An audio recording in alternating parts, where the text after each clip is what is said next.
Olá, servidoras e servidores, tudo bem? Aí, ó, estamos de volta com o Almoçando com o Sismuc e hoje a gente vai estar falando sobre os processos judiciais que estão acontecendo, que já aconteceram, como que eles estão tramitando. E aí nós teremos hoje o Ludmar e a Ju. Ju, como é que você tá?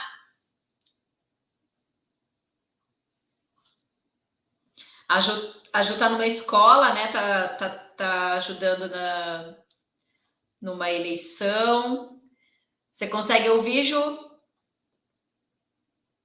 Teu microfone está desligado.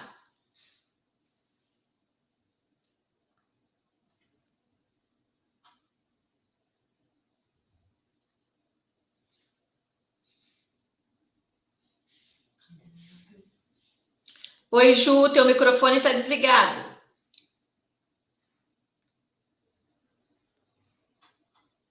Ih, acho que a Ju caiu. Bom, de qualquer forma, a gente está com o Ludmar hoje. Lud, seja bem-vindo. Boa tarde, Soraya. Boa tarde, Ju, Léo e todos que estão acompanhando mais esse momento aí de almoçando com o Sismuc. Lud, a gente vai tratar hoje das várias ações judiciais que nós temos. Vamos começar pelas mais antigas, então? Vamos. Então, vou abrir aqui. Então, primeiro, para dizer, Soraya, eu acho que é muito importante as pessoas que estão assistindo agora, vão ver depois essa live, né? É importante entender uma questão que eu sempre repito em todos os momentos, né? O jurídico no sindicato é uma ferramenta, tá? É mais um instrumento. Assim como tem assessoria administrativa, assim como tem assessoria política, assim como tem assessoria de comunicação, tem também assessoria jurídica, tá?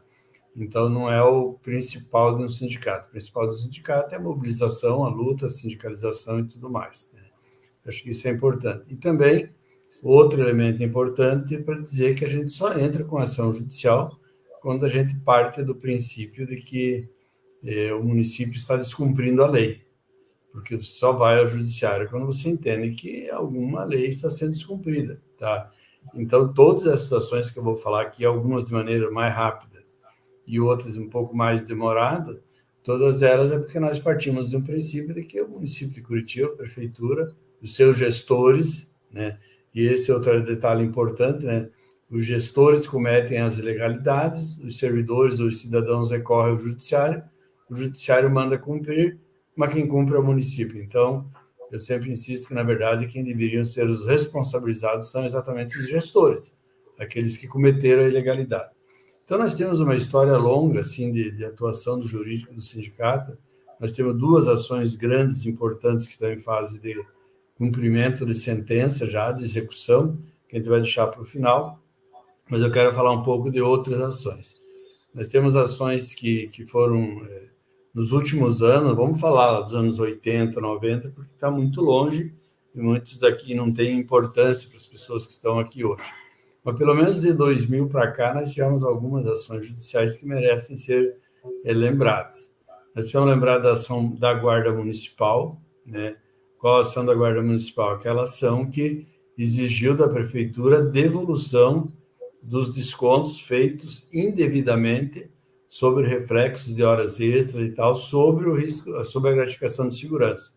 Então, a gratificação de segurança só vai até, uma época era 30, depois passou 40, hoje é 50, ela só vai para a aposentadoria até os 50%, né? Só que a prefeitura vinha cobrando a contribuição previdenciária acima desse valor. Então, o sindicato entrou com uma ação judicial, naquele momento eram um pouco mais de 1.000 guardas municipais, e o sindicato conquistou a devolução desse valor para 765 guardas municipais. Então, é importante dizer que quase, vamos dizer assim, 80% da categoria dos guardas municipais foram beneficiados por aquela ação. Na sequência, nós tivemos uma série de ações individuais que merecem importante destaque, porque elas são individuais, mas envolvem uma grande coletividade, que são as ações do desvio de função. A primeira conquista importante do sindicato é dos auxiliares de serviços escolares, que conquistaram a indenização, porque, embora eles fossem auxiliares de serviços escolares, eles faziam o trabalho de um agente administrativo, de um secretário de escola. Então, a justiça mandou que fosse pago para eles a diferença, porque era uma situação ilegal. Todo desvio de função na forma do estatuto, ele é ilegal. E o Superior Tribunal de Justiça decidiu que toda vez que for reconhecido o desvio de função, quer dizer, a ilegalidade, deve cessar a ilegalidade, obviamente, mas que é devida à indenização. Qual a indenização? A diferença entre aquilo que a pessoa recebia e aquilo que deveria receber. Na Justiça do Trabalho se chama equiparação. Não é o caso, é o caso de desvio de função, porque a equiparação não existe. Se ela existisse, seria uma outra ilegalidade. Um gestor coloca alguém em desvio de função, depois de passado um tempo, vem exigir que essa pessoa seja efetivado esse valor. Seria outra ilegalidade. Então, o que o Superior Tribunal de Justiça decidiu é que o desvio de função, uma vez caracterizado, deve ser paga a diferença. Acontece, às vezes, que há um desvio de função e que a pessoa não tem nada para receber. Vamos supor que ela fosse desviada de função para um cargo onde ele ganhe menos. Né? Ele não teria nada que receber. Nós não estamos falando aqui em readaptação. Readaptação tem lei prevendo que é quando o servidor está inapto para continuar, em razão da saúde, para continuar fazendo uma função, ele é readaptado para um outro cargo. Né? É o caso de muitos atuais professores de educação infantil, auxiliar educadores que foram readaptados para outros cargos. Né?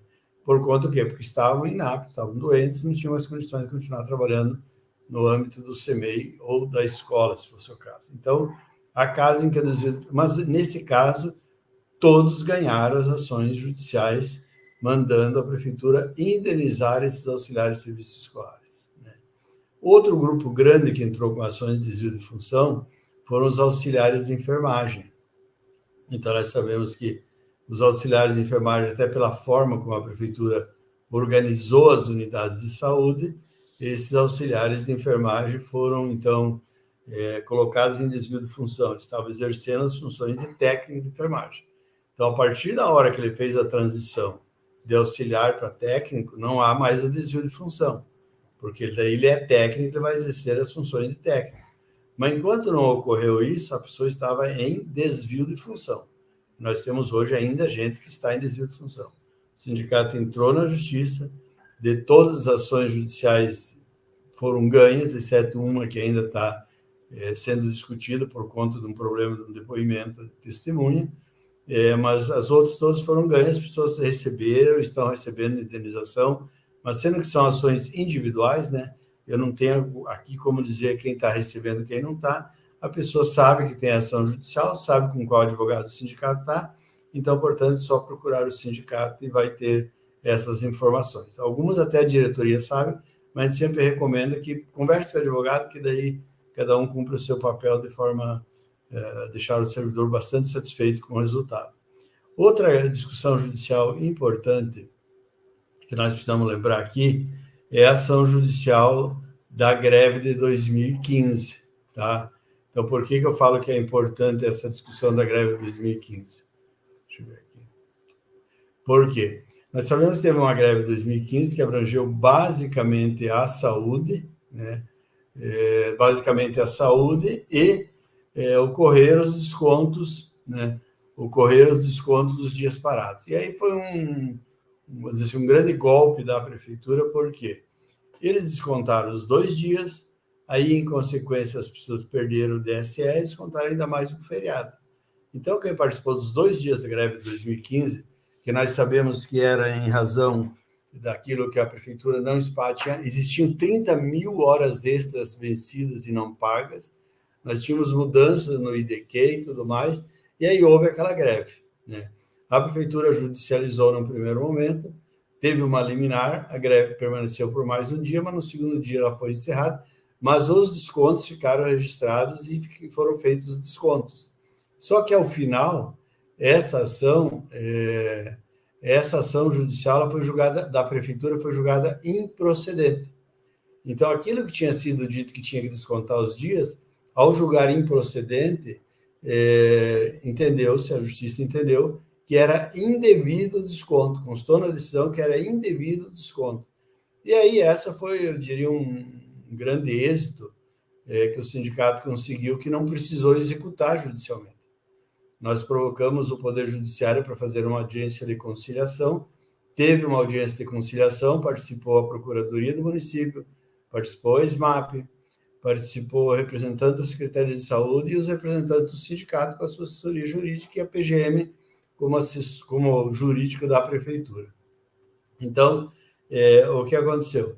Na mesa de negociação, chegou-se a um acordo que a Prefeitura devolveria o valor para os servidores sem que o sindicato precisasse executar. Obviamente que, para isso, o sindicato abriu mão, né, dos honorários que seriam devidos aos advogados ao final, abriu mão, quer dizer, foi aberto isso e garantia a devolução, e as pessoas receberam no mês de junho, né, Soraya? No mês de junho, as pessoas receberam a restituição. Se alguém ainda acha que não recebeu o valor e teria direito, pode procurar ainda. Inclusive, foi acordado que os próprios aposentados teriam que fazer requerimento individual, porque eles não estão mais na folha do recurso humano, eles estão na folha do IPMC. Então, só que na época estavam na folha da prefeitura, porque senão não teriam participado da greve. Agora, quem fala assim, eu participei da greve, como que você participou? Eu ia tarde lá na prefeitura, mas você levou falta nesse período? Não levei, porque de manhã eu ia trabalhar. Né? Foi um número bem pequeno. E essa pessoa não tem nada para receber, porque ela não teve nada de desconto. Então, só tem para receber quem teve o desconto. Então, essa foi outra ação importante. E há uma outra ação importante em trâmite, que é importante as pessoas saberem, que, assim, nós sabemos que foi feito o plano de carreiras lá dos professores da educação infantil em 2014, a Lei 14.580. E ela tinha uma série de movimentos na carreira, tá? E os movimentos, as pessoas tiveram ganhos expressivos no enquadramento e tal, mas o último movimento da carreira não foi feito. E aí o sindicato judicializou e nós, em primeira instância, já ganhamos, e ela está sobrestada, quer dizer, está suspensa a tramitação dela no Tribunal de Justiça, porque existem duas ações diretas de inconstitucionalidade, uma do prefeito e uma do Ministério Público, e uma delas ainda não transitou em julgado. As duas foram julgadas em Curitiba, né, no Tribunal de Justiça, e foram favoráveis aos sindicatos, né? Foram favoráveis aos servidores, eu diria, porque o sindicato nem era parte nesse processo. O sindicato entrou como parte nesse processo para defender os servidores. Aí nós participamos do julgamento, nós sustentamos que o plano de carreiras era constitucional, né? E todas as regras que estavam ali eram, então, portanto, não haveria por que rever isso. Então, essa ação é uma ação grande, porque envolve o último movimento na carreira.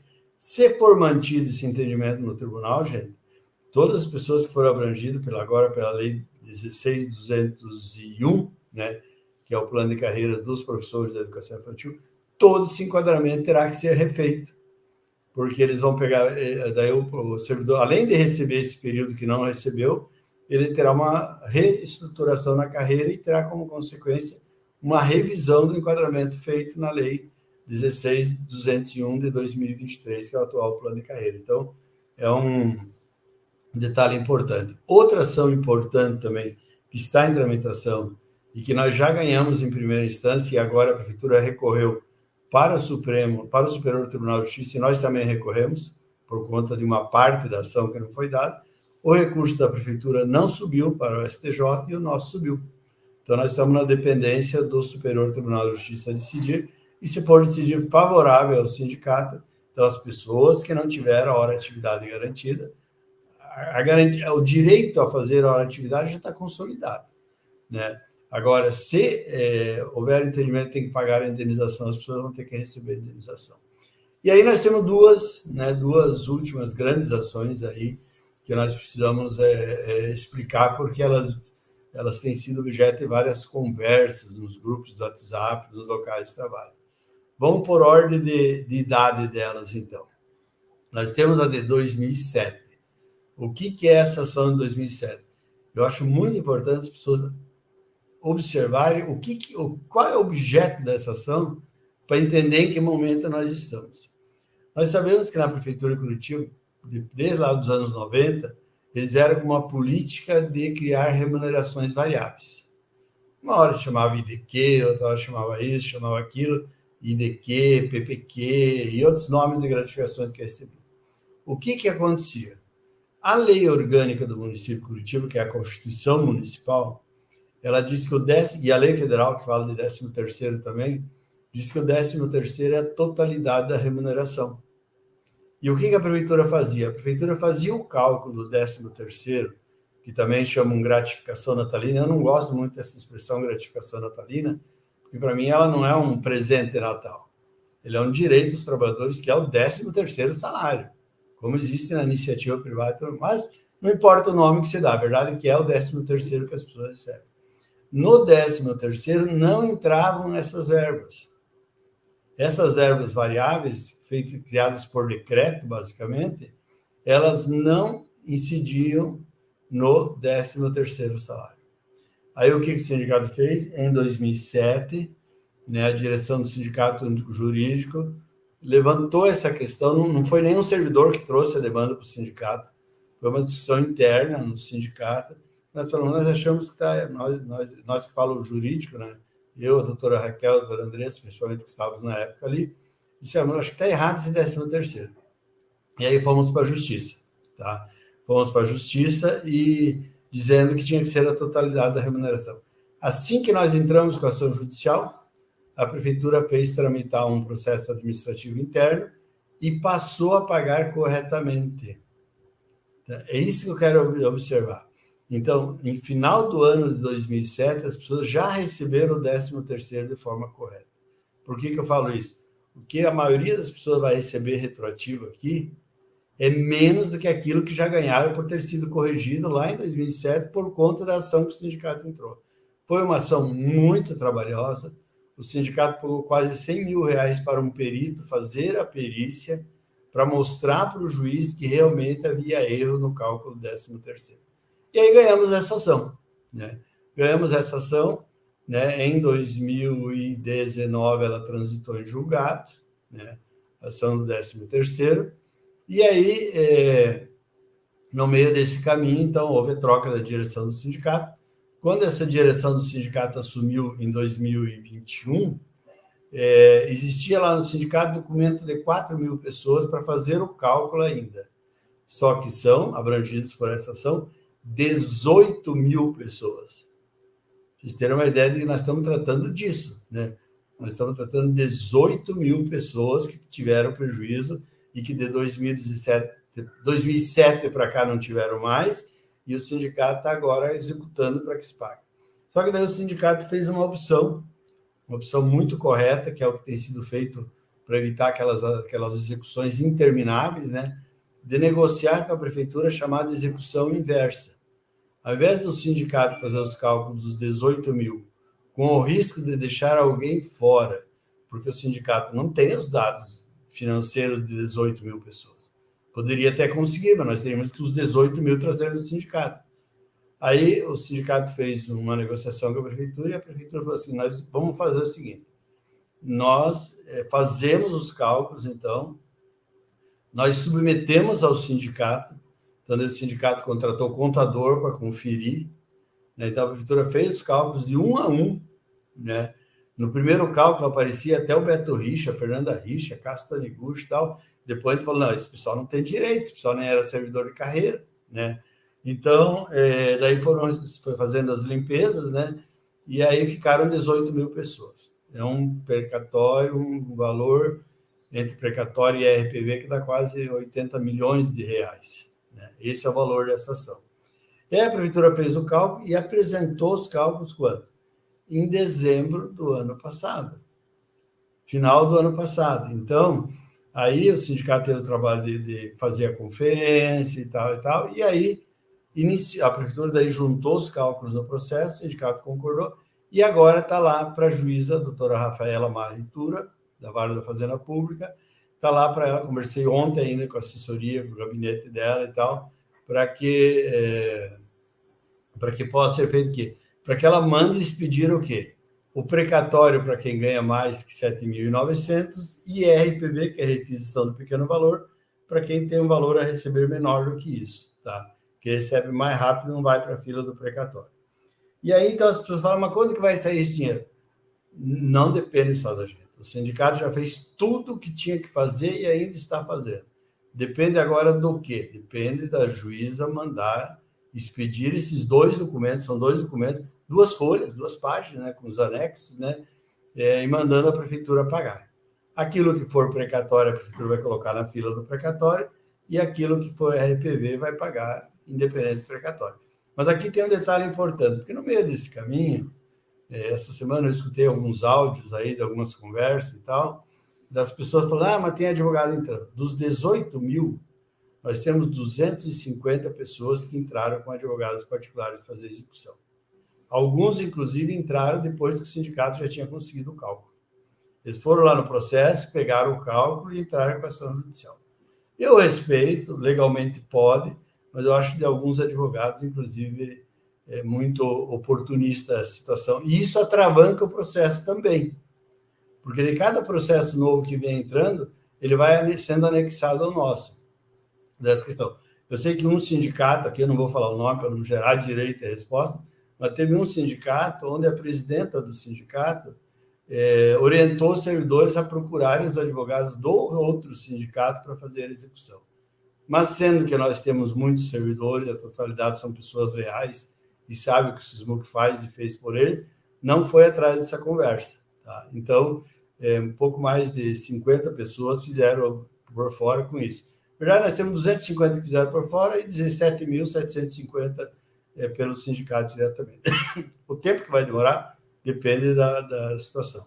Então, assim, deixar bem claro que algumas pessoas, e não é muito raro isso, de advogados ficam esperando, alguns até com informação privilegiada, né? Ficam esperando transitar as ações coletivas para depois ir atrás das pessoas, né? Pedindo às pessoas que... E aí, obviamente, eu vou ter que falar isso, Soraya. Esses advogados particulares, eles não pegam para executar aquele que tem R$200 para receber. Eles pegam aquele que tem 50 mil para receber. Então, assim, essa é a questão. Então, esse processo está nesse estágio. Está com a juíza, o próximo passo é ela mandar pagar.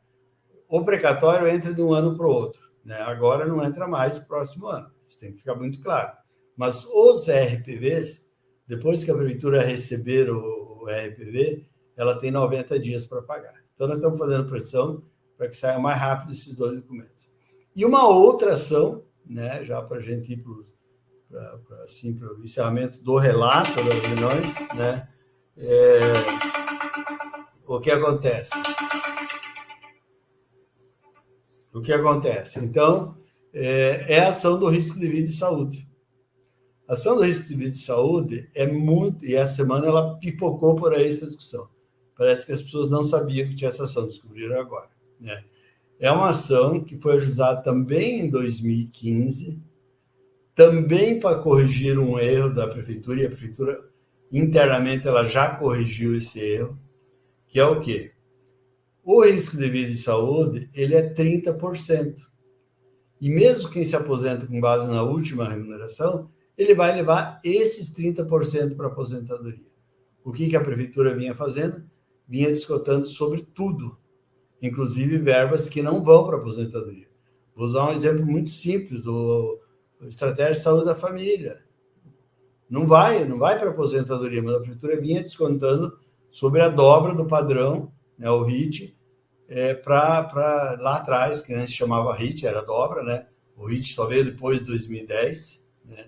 Então, que foi outra conquista do sindicato, porque nem isso existia, era uma dobra totalmente precária. E aí o que acontece? A prefeitura descontava mais. Então, o que o sindicato fez? Tanto nessa questão, como da Guarda Municipal, como no 13º, a primeira coisa que o sindicato fez foi alertar a prefeitura que estava errado e que a prefeitura poderia ter devolvido administrativamente. Eu falo isso assim, porque tem gente que já foi de gestões anteriores e agora estão reclamando por que demora para pagar. Mas eles eram da gestão, né? E eles não pagaram. E agora reclamam, porque agora transfere a responsabilidade para um secretário de Recursos Humanos que não negociou o pagamento, daí acham que é problema do sindicato agora. Acho que as pessoas têm... Eu sou muito tranquilo, mas também, às vezes, sou muito franco nas coisas que eu tenho que dizer.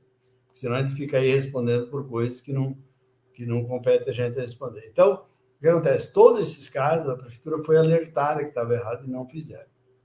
Aí o sindicato entrou na justiça E assim que o sindicato entrou na justiça, de novo, a prefeitura instaurou um procedimento interno. Na mesma assembleia que autorizou, no final da greve de 2015, autorizou entrar com a ação do risco de vida e saúde. Está na mesma ata, né? Aí assim que o sindicato entrou com a ação, de novo, a prefeitura fez um trâmite interno e disse que estava errado realmente o cálculo e parou de fazer a cobrança indevida. Tá? Parou de fazer a cobrança indevida. E esse processo, ele está também para ser pago. Esse processo, ele está para ser pago, inclusive, a juíza mandou, na época, a doutora Paula e a doutora Camila foram, inclusive, numa reunião com um grupo de servidores, porque aqueles que ganhavam um pouquinho acima dos 7.900 agora, assinaram um termo renunciando à diferença para poder receber como precatório. Então, está nessa fase, quando a juíza estava indo para mandar fazer o precatório RPV, que está tudo certo. Esse diria até que ele está um pouco mais avançado que o do 13º, né? Porque é mais simples o cálculo, é menos gente, todas essas coisas estão por aí. Então, aí o cartório intimou o Estado para dar ao invés da prefeitura. Daí atrasou tudo e volta. Então, esse é o quadro que está colocado. Nesse, só tem uma pessoa que entrou por fora. De novo, confiança no sindicato, que eu acho que isso que é fundamental, né? Só uma pessoa desse grupo. Esse é um valor menor, porque ele abrange principalmente o pessoal da saúde. O total dá uns 6, 7 milhões de reais, enquanto que lá do 13º dá 70, 80 milhões. Né? Daquela do último movimento da carreira deve dar em torno de 50, 70 milhões também, quando sair, né? Então, assim que tá. Então, essa também está nessa. Então, da gratificação natalina e do 13º, que são duas ações que já têm valores para receber, as pessoas já sabem o valor que teoricamente receberiam, quem não sabe pode ver no sindicato. Do risco de vida, nós tivemos um outro problema, porque daí o que acontece? Aí a prefeitura, ela apresentou os cálculos no processo também. E quando a gente olha no cálculo, a gente vê que tem uns valores meio estranhos, tá? E aí, os advogados do sindicato, na época, concordaram com o valor da prefeitura. Assim que nós assumimos, achamos que tinha alguma coisa errada, fizemos um pedido à juíza para que ela determinasse a prefeitura para refazer os cálculos. A juíza falou que não, porque o sindicato já tinha concordado. Tem uma petição assinada por um dos advogados do sindicato da época, concordando com esses valores. Nós chegamos a pensar que poderia ter um problema com aqueles que receberam risco de vida e carreira, que são basicamente médicos e dentistas quando saem da unidade básica e vão para outro lugar. Chamamos uma reunião no sindicato para conversar sobre isso, quando estava no prazo ainda que dava para tentar uma nova execução, se fosse esse o problema. Embora o sindicato tenha convocado amplamente, apareceram 6 pessoas, incluindo médicos e dentistas. Então, aí a gente falou, bom, se as pessoas não estão tão preocupadas com isso, né, vamos tocar o bonde, não podem os outros, né, são 2.000 e poucas pessoas, né, não podem os outros quase 2.000 ficar esperando porque esses não vieram. Então, estou falando isso porque daí depois é mais fácil reclamar, né? Na hora que você é chamado para participar, para discutir, para conversar, para pensar uma alternativa, você não faz. Então, esse é o quadro. E aí temos também, né, eu vi que colocaram ali o telefone do jurídico, nós temos centenas de atendimentos no jurídico, a maior parte deles são orientações, é a pessoa que vai no sindicato para saber da aposentadoria, vai para saber do crescimento horizontal, vertical. Há 2 ações importantes, eu acho que estava esquecendo de falar, que nem coloquei na minha listinha ali. No ano passado, quando teve a transição da parte especial para a parte permanente da educação, o sindicato conseguiu 2 liminares importantes. Uma liminar que foi garantida para aqueles que tinham mais de 60 dias de afastamento, incluindo LTS, incluindo liberação para o TRE, né, que ficavam impedidos de participar da transição. Ganhamos e essas pessoas puderam fazer. E conseguimos também para dirigente sindical liberado, porque a Constituição Estadual fala que o dirigente, o servidor público que se elege para o sindicato e vai prestar os seus serviços no sindicato, ele não pode ter nenhum prejuízo na carreira, né? Alguns têm sempre, né? Vocês trabalham muito mais do que se estivesse lá na unidade, e outros prejuízos também.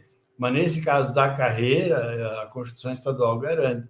E nós conseguimos uma liminar, a liminar já foi confirmada no Tribunal de Justiça, né, mandando que pudesse participar. Nesse caso, nós tivemos uma pessoa que estava fora e que conseguiu entrar. No caso do LTS, é 17 pessoas, né?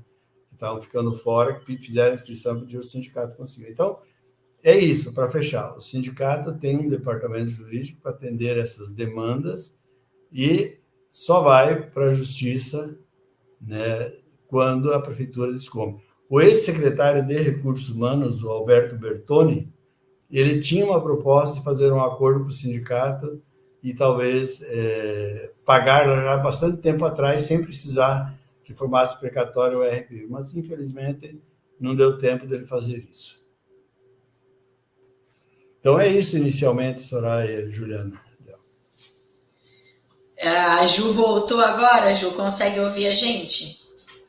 Voltei. Me escutam? Agora sim. Então, sofri agora com a internet, estou aqui trabalhando na eleição do SESMAC, mas acho que a última fala do Ludmar agora, né, acho que fecha esse ciclo da importância dessas ações judiciais, né, e eu acho que tem mais uma pergunta ali, eu acho que da Kátia, não sei se você já fez, Soraya? Não, eu não fiz nenhuma pergunta. Não fez nenhuma. Mas eu acho assim que esse resumo das ações judiciais, ele é importante porque as pessoas às vezes não sabem que a ação judicial existe e nos procura para entrar com uma ação judicial sobre um tema que já está judicializado. E aí, para a gente explicar para essas pessoas que já existe algo em trâmite sobre esse assunto, é bastante importante. E é aquilo, a gente já deixa essa live salva também, e a gente já pode encaminhar, inclusive, para a pessoa passar e entender um pouquinho do que a gente fala quando nós dizemos da importância da luta sindical, não somente da luta jurídica, né? Mas muitas das vezes precisa ir para este campo jurídico para que algumas coisas se resolvam, principalmente quando é de fato para todo mundo, né? É de fato coletivo. Geralmente, quando é individual, você resolve a situação, acabou ali e segue a vida, como o Lúcio colocou ali sobre as ações do técnico de enfermagem, por exemplo. Se ele entrou com ação, ele não pode mais trabalhar como técnico. Agora, depois da transição, é outra realidade, mas antes da transição, ele não poderia trabalhar como técnico se ele estivesse em desvio de função. Mas acho que é isso, dentro de um pouquinho, perdi um pouquinho da fala do Ludmar ali, tentando uma conexão aqui, mas acredito que vocês fizeram uma fala também nesse sentido.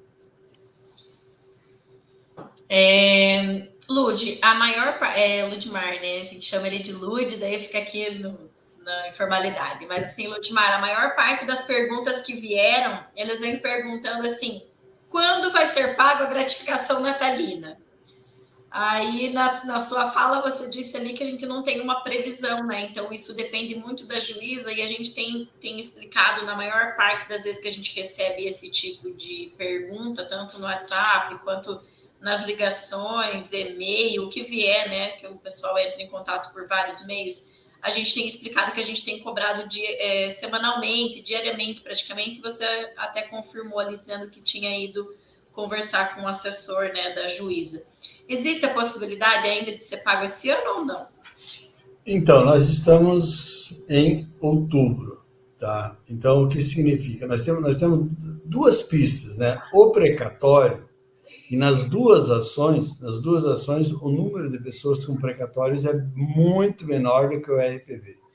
Antes dessa nossa conversa aqui, eu estava vendo o processo do risco de vida, do universo de pessoas, eu acho que tem umas 100 pessoas que são precatórias, os todos são RPV. No 13º, não dá para saber ainda o universo disso, né?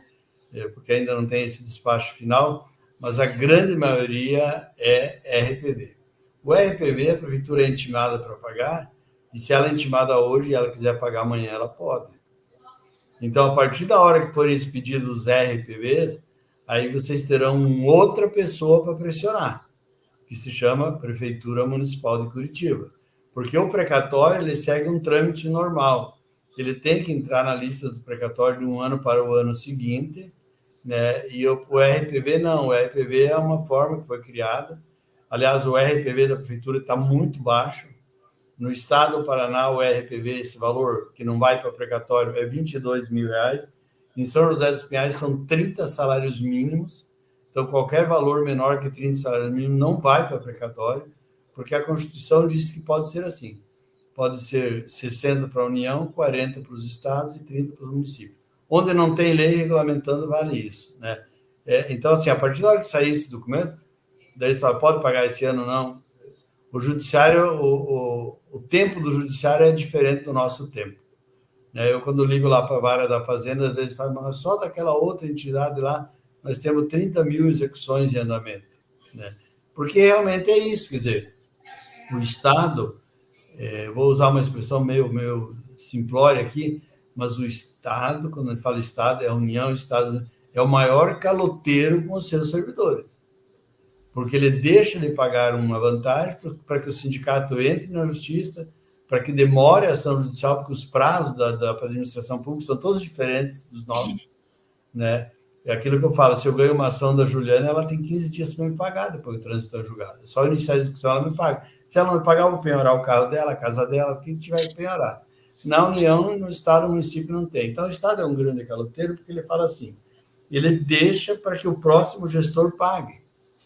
E assim vai ficando no Estado. Outro dia encontrei um servidor que é beneficiário dessa questão aí da gratificação natalina, ele tem um valor um pouco maior. E ele chegou e comentou comigo, minha amiga recebeu um comunicado lá que vai receber um dinheiro do Estado. Como é que é? O pessoal não separa muito que Estado, Prefeitura, são coisas diferentes. Tal. Aí, passados uns 4, 5 dias, ele veio me falar, olha, Mário, deixa eu falar que a mulher não tinha nada para receber, ainda pagou dinheiro para um golpista. Né? Que esse é outro detalhe, viu, gente? Eu estava esquecendo de falar isso. Quem tem dinheiro para receber não precisa pagar. Tá? Então, esses recadinhos que mandam no WhatsApp de vocês, falando, procure o escritório tal, porque você tem dinheiro para receber, você vai ter que depositar não sei quanto para poder receber. Não façam isso, gente. Porque ao vocês fazerem isso, estão caindo em um golpe, mais um desses golpes aí que está colocado. Então, não dá para garantir isso. Agora, os RPVs são mais rápidos. E aí, assim, viu, até para as pessoas saberem, nesse da gratificação natalina, ninguém vai ficar rico com ele, não, tá? Porque nós temos pessoas que vão receber R$10, R$20. Deixa eu aproveitar, já que você está falando dessa questão dos valores, uma das primeiras perguntas que surgiu aqui foi do Manuel, e ele disse que faz 22 anos que tem essa ação e que não foi resolvida ainda. Então, qual ação? Essa ação da gratificação natalina, mas não é, né? Essa ação é de mais... 2007 a ação. Então, assim, só para reforçar mesmo, tudo que o sindicato poderia ter feito já foi feito, agora depende mesmo só da juíza. Nós continuamos, assim, a gente disse tudo aquilo que a gente fez, sim, mas a gente está constantemente conversando, falando, insistindo, lembrando que principalmente dessa ação da gratificação natalina, a maior parte são idosos, tá? Porque se você pensar que eles já estavam no município em 2007, de lá para cá, viu, Manuel, não são 22 anos, mas são 17. Para mim é muito demorado também, né? 17 para 22 anos não muda muito, é muito tempo, 17 anos de formação. Então, se pensar que alguém que já estava trabalhando lá, e esse valor é para pagar de 2002 a 2007, então uma pessoa dessa, no mínimo, com 21 anos, só de lá para cá ela já tem. Então, então são idosos. Então, nós já temos herdeiros, né, que nós vamos ter que habilitar nesses processos. Né? Eu fiquei assustado com um dado no IPMC outro dia, que o IPMC falou, foi falado isso lá, eles estão gerando 15 pensões por mês na prefeitura. Significa que 15 pessoas estão morrendo. Né? Então, assim, são pessoas idosas, a gente tem insistido nisso, tem pedido prioridade com base nisso, mas aquilo que eu falei, o tempo do judiciário é outro. E aí alguém perguntou, esses valores continuam corrigindo, tá? Eles continuam corrigindo. A partir da hora que a prefeitura for intimada para pagar, daí ela passa a pagar, além da correção, o juro também. Né? E o juro são várias formas, viu? Quem perguntou, acho que foi a... Kátia. A Kátia perguntou. Então, existem, só para vocês saberem, eu não vou entrar nesses detalhes aqui, porque as leis foram mudando ao longo dos anos, então até um determinado momento era um índice de correção, depois mudou outro, um era juro, depois virou IPCA, depois virou Selic, depois virou... Então, assim, varia, mas a correção está sendo feita. Tá? Por isso que eu digo, outro dia eu peguei um caso, era um caso de uma professora, que que se a prefeitura tivesse pago para ela na época que devia ter pago, era R$800. Sendo que a prefeitura demorou, não pagou, hoje ela vai ter que pagar R$21 mil. Porque daí foi rendendo juro, correção, né? Então, assim, continua corrigindo, mas dizendo, ninguém vai ficar rico, ninguém faça dívida contando com esse dinheiro, porque esse dinheiro pode virar, é um direito de vocês.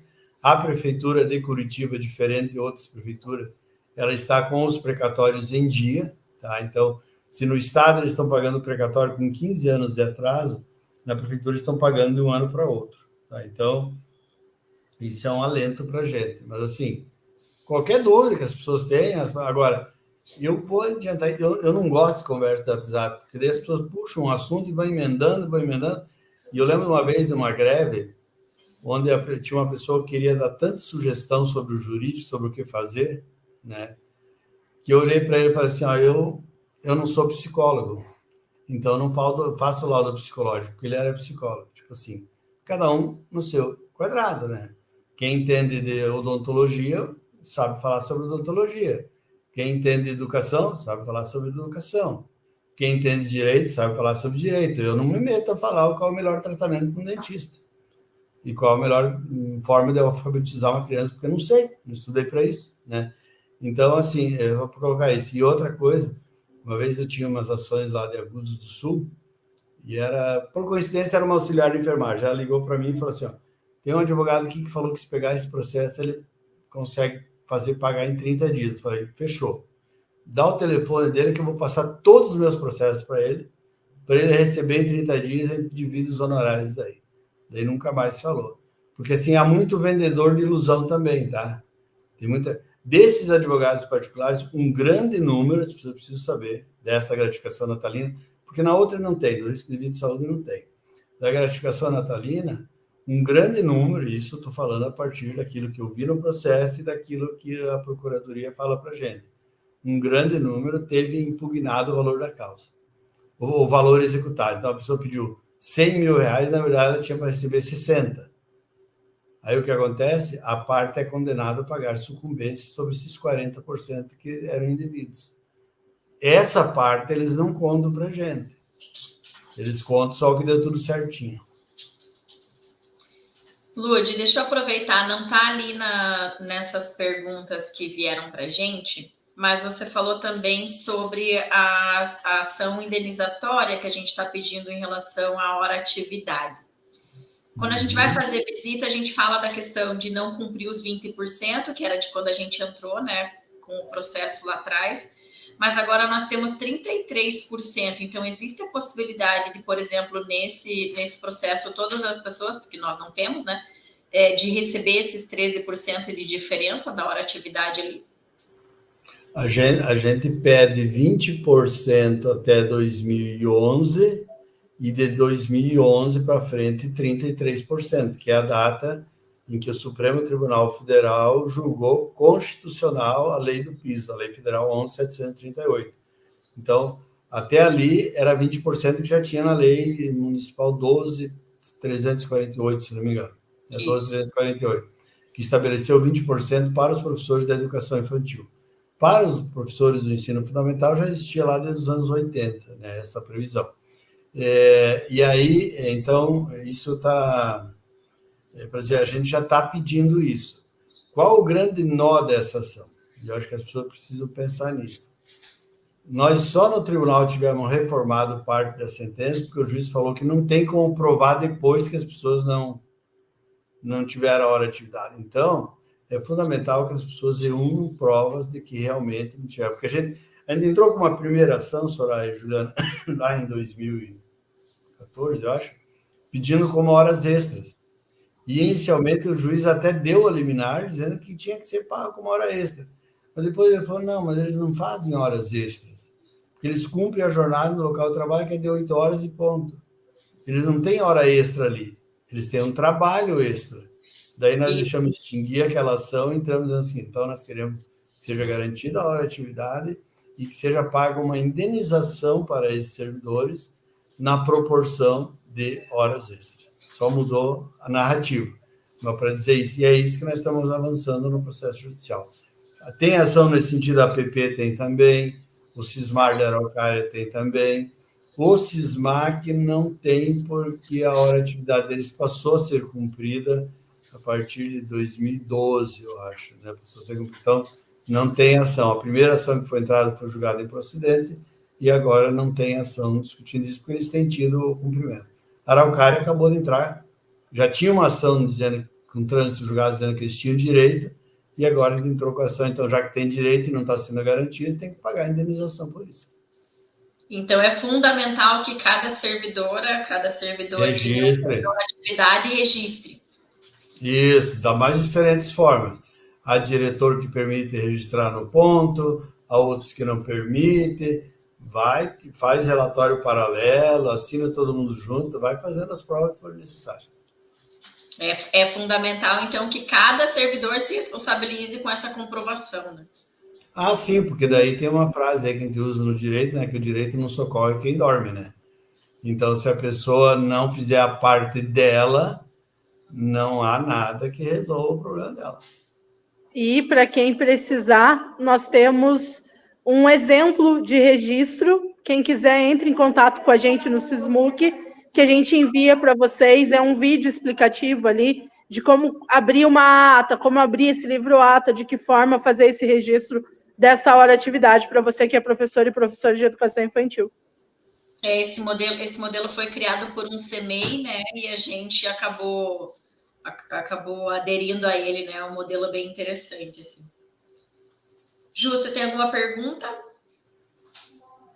Acho que não é nem pergunta, mas é questão de reafirmar mesmo, né? Que sempre que necessário, nos procure se você tem alguma dúvida, enquanto sindicato, porque às vezes não é uma questão jurídica de fato, é uma questão mais política interna dentro da sua unidade, e a gente às vezes consegue resolver, às vezes sem precisar passar para o jurídico. E é claro, se for necessário, a gente vai fazer um encaminhamento, vai pedir para você agendar um horário com uma das nossas advogadas ali no sindicato, para tentar resolver essa situação da melhor maneira possível, e se for necessário entrar com uma ação judicial, será entrado, mas se for possível resolver passos anteriores sem a necessidade da ação, nós também vamos trabalhar para fazer essa resolução desta forma. A gente tem o nosso departamento jurídico para nos assessorar nesse sentido, mas às vezes é necessário uma conversa, um diálogo, algum formato para resolver o seu problema e, de fato, fazer uma consulta, se for daí uma necessidade jurídica de fato. A gente tem essa questão de, não, marca um jurídico. Não, às vezes não precisa.